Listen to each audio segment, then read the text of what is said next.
In this video, we are going to cover the Buddhism chapter of the Tamil Nadu NCERT, and we are covering that chapter through short notes. So let's start. In the beginning, we'll see some facts regarding Gautam Buddha. So he was born in 567 BC, and the name of his charioteer was Chenna. The name of his horse was Kantak. He was born in the Lumbini garden near the Kapila Vastu of which Mahajanpad? It was Koshala Mahajanpad. So he was born in Lumbini garden near Kapila Vastu of Koshala Mahajanpad to father Suddhodana and mother Mahadevi, who died, and later he was brought up by the aunt Prajapati Gautami. Now, at the age of 16 years, he was married to Yashodhara and his son name was Rahul. There were certain events or incidents in his life which turned him away from this worldly life. Those incidents were the sight of an old man, deceased man, the sight of a corpse, and an ascetic. So these were the four incidents which turned him away from this worldly and fascinating life. Then after that, after witnessing these incidents, he wandered for 7 years in search of truth and in search of the various, to explore the life. And after wandering for 7 years, he got enlightenment at the age of 35 years at Bodh Gaya under the peepal tree and on the banks of the river Niranjana. And he got this enlightenment after doing the meditation for 49 days. After attaining this nirvana, he gave his first sermon at Sarnath near Benares, and he died at the age of 80 at Kushinar. Now, some facts like who were the important disciples of the Buddha. So, the important disciples were Sariputta, Moggallana, Ananda, Kassapa, and Upali. Now, this was the PYQ of the UPSC. Like few places were given, and question was asked that these places are which of the places are associated with the Buddhism, Lord Buddha or not. So he visited the places of the UP and Bihar like Banaras, Rajgrih, Shravasti, Vaishali, Nalanda, and Patligram or Patliputra. But he did not visit Kandhar region, although his statues are still found in the Kandahar region. There are many statues, etc., in the Greco-Roman style, but he never visited Kandahar region. Then he did not involve himself into this fruitless controversies regarding metaphysical questions like whether God exists or not, whether there's a soul or not, the karma and the rebirth, etc. He concerned himself and means he was basically interested in the practical problems rather than these metaphysical questions. So if we see the teachings, uh, he gave these four noble truths which we'll discuss shortly. So he first of all emphasized on the law of karma. He believed in the karma, he believed in the practical, or we can say the reality, or he was very much rationalistic.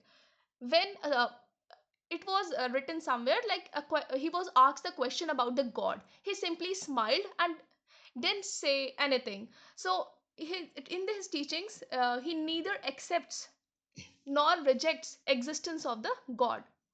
Now according to him, the condition of a man depends on his own deeds. These are few facts which I had written in short, like he does not believe in soul, so soul does not exist according to him, and he was silent regarding God. He emphasized on ahimsa. He was a rationalist. He gave the code of practical ethics. He was against social distinctions, but he didn't make a direct attack on the caste system. Means he was against the caste system, but he didn't make a direct attack on the caste system. Now, let's see those four noble truths. The first one, the world is full of sufferings, that is, dukh. The cause of the suffering is desire, never ending desire. So, that is dukh samudaya. If desires are get rid of, the suffering can be removed, dukh nirod. And these sufferings can be removed by following these eightfold paths. That is, it's known as dukh nirod gamani pratipada. So these are eightfold paths: right view, right resolve, right speech, right conduct, right livelihood, right effort, right memory, and right meditation or concentration. He was a true rationalist as he explained the things in the light of a reason. He believed in the reason and not on the basis of the blind faith. If we see here, therefore, it means after all these, we conclude that the Buddhism, it was more a social revolution rather than a religious revolution. Now we'll see the spread of Buddhism, or how it spread to the northern India, it influenced in the northern India. So first of all, Buddha had two kind of disciples. Means Buddhism had two kinds of disciple, that is monks, who were also known as bhikshus, and lay worshippers, upasikas. Now these monks, for example Sariputta, Moggallana, Ananda, they were the famous monks, and these monks organized into the Sangh, and there are certain rules and regulations for the members of the Sangh, and these Sangh took the responsibility to spread the teachings of the Lord Buddha, and the membership to the Sangh was open to everyone, male, female, etc. But there was a special code for the nuns, that's a female, restricting their residence as well as movements. Now, the rules which were made for these Buddhist Sangh, they were written down in a book known as Vinay Pitaka, and it was it was written by Upali. Then, if we see here, then there were separate rules for the men and women in the Sangh. All men could join the Sangh. If we talk about children, children can also join the Sangh, but they had to take the permission of the parents. If we talk about women, women had to take the permission of their husbands, etc. So, and this Sangh was governed on democratic lines, and proper discipline was maintained. So, this Buddhism made rapid progress in the northern India. Now we'll see some Buddhist council, like when he died at the age of 80 in about 467 BC. After that, 487 BC, I guess. Yes, 487 BC. So after that, the first Buddhist council, soon after the death of the Lord Buddha, was organized in Rajgrih, and it was organized by Ajat Shatru, and the chairman was Mahakassapa in 483 BC. Now the purpose was to maintain the purity of the teachings of Buddha, and the teachings of the Buddha, they were compiled by the Anand, collected or means collected, or we can say compiled by the Anand in the Sutta Pitaka. So Sutta Pitaka, what it contains? It basically contains the teachings of the Lord Buddha and the monastic rules and regulations, that is the rules for the Sangh members. It was collected by Upali in a book known as Vinay Pitaka. So Sutta Pitaka, Vinay Pitaka, and one more, Abhidhamma Pitaka, these are the religious texts which are related to Buddhism. Now, second Buddhist council, after 100 years, that is 383 BC, it was held at Vaishali, and it was organized by Kal Ashok, and the chairman was Sabakami or Sarvakami. Now here, there existed some disputes between the Buddhist monks. So this council was organized to resolve the 10-point disputes prevailing among the Buddhist monks, but it couldn't resolve. And rather, here the monks divided into pro-changer and no-changer. We'll see it later that what are the features, or what pro-changers are called and what no-changers, etc. We'll see more about it later. Now, third Buddhist council, this was also formed to resolve the disputes, and also between the second Buddhist council and a third Buddhist council, there was the compilation of one more religious text, Abhidhamma Pitaka. And Abhidhamma Pitaka basically contains the commentaries on the Sutta Pitaka. Now this third Buddhist council was organized in 251 BC. It was organized by Ashoka, and the chairman was Moggalliput, and it was held at Patliputra. Now the fourth Buddhist council during the Kushana rule, and it was in 78 BC, the king Kanishka, and the chairman was Vasumitra. It was there in Kashmir. Now in the fourth Buddhist council, the finally division took place. The Mahayana Buddhism came into existence, that is the Buddhism divided into Hinyana Buddhism and the Mahayana Buddhism. Mahayana Buddhism, basically known as greater circle or greater vehicle of Buddhism, came into this. Now the Buddhism which was preached by Lord Buddha, as well as which was propagated by the Ashoka, known as Hinyan Buddhism. Now we'll see what are the features of the Hinyan Buddhism and the Mahayana Buddhism later. Now We'll see the contribution of the Buddhism to the Indian culture. We know that there are stupas, we know there are pillars, caves, chaityas, viharas. These all are the basically the contribution of this Buddhism. First, also this one also the ahimsa, then like stupas, chaityas, viharas, and also residential universities like Takshila, Nalanda, Vikramshila, promotion of education through these residential universities. Also, language of Pali, which was the language of the common people, it developed, and our Indian culture it reached to different parts of the country. Different parts of the world, Asia, etc. Okay, and the teachers of yeah, this is one of the fact like teachers of Lord Buddha were Alar Kalam and Rudraka Ramputra. Now, the first five disciples of Lord Buddha were Kaudinya, Bhadya, Tatya, Mahanam, and Ashwajit, and Subhadda was the last disciple. Now, I told you that there was the division during the second Buddhist council. Monks were categorized as pro-changers and no-changers. Now, these pro-changers, they were also called as Majjhima or Mahasanghika. These terminologies could be asked in the UPSC exam or any other exam. So you must be aware of these. Like pro-changers also known as Majjhima or Mahasanghika. If we talk about no-changers, they are known as Theravadins or the Sarvastivadin. Theravadin in the Pali language and Sarvastivadin in the Sanskrit language. Now, what these pro-changers wanted? Pro-changers wanted to liberalize the strict monastic rules which was prevailing at that time. So they wanted to liberalize the strict monastic rules. They wanted the change. In the history also, modern history, we have seen the pro-changers and no-changers. So in this ancient history also, there were these pro-changers and no-changers. Pro-changers, they wanted to change these strict monastic rules, and the no-changers, they were not in favor of introducing any changes. Now it was, I told now that between second and third Buddhist council, the compilation of Abhidhamma Pitaka, it means it took place and it was prepared. It was basically the commentaries on the Sutta Pitaka. Now, these pro-changers were also categorized, or we can say there was the emergence of more groups, several divisions among the pro-changers also.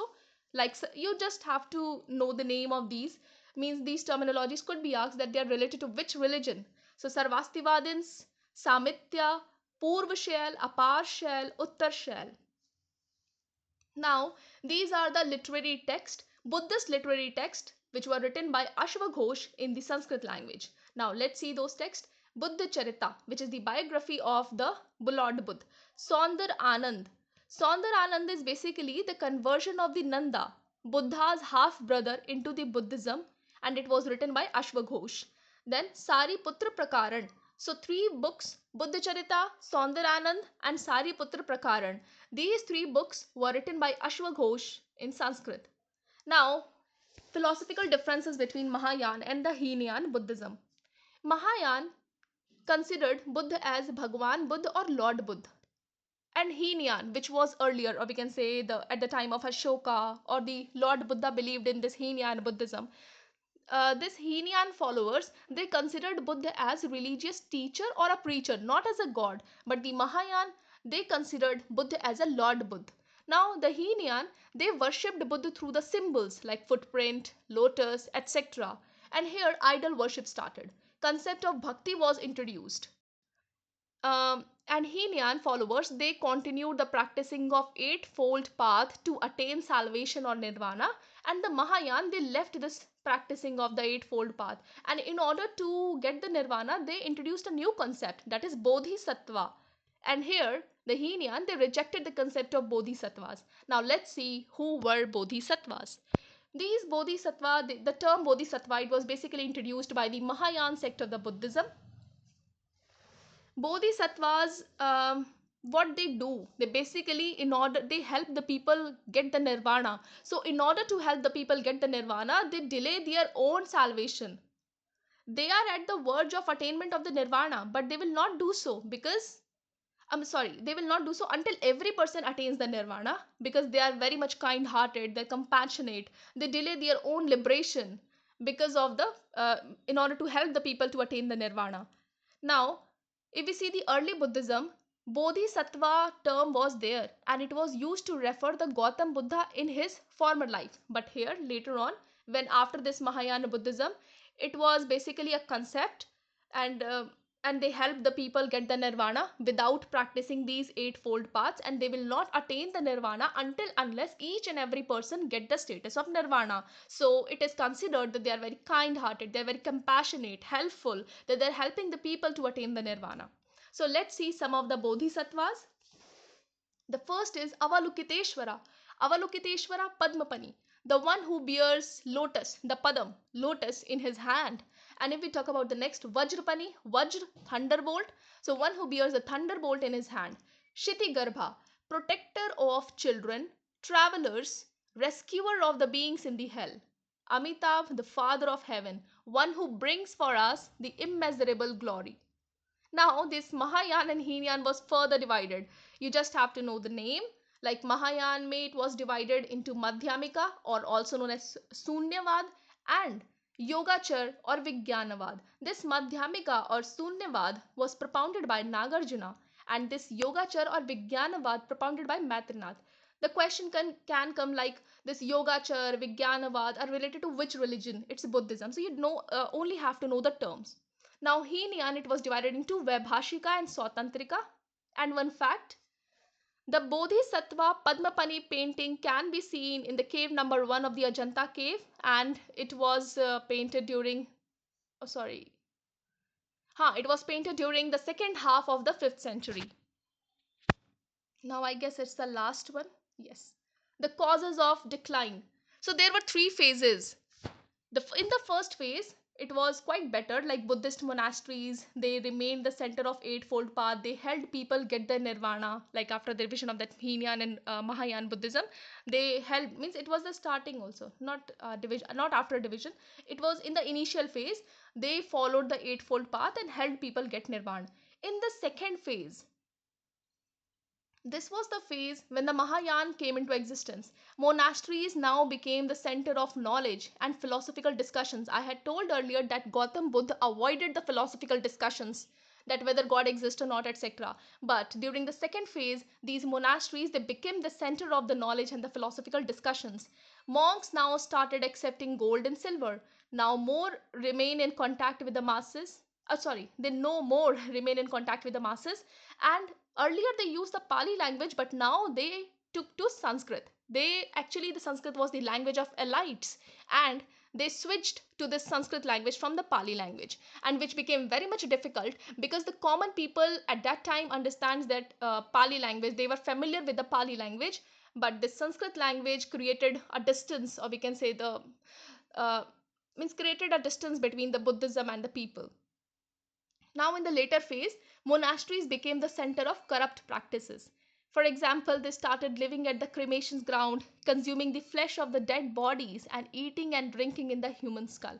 So, these were the reasons, and later it was attacked by Bakhtiyar Khilji and persecution by the Pushyamitra Sungha, etc. So, that's all for the Buddhism. And if you find this video helpful, like, share, and subscribe the channel. Thank you.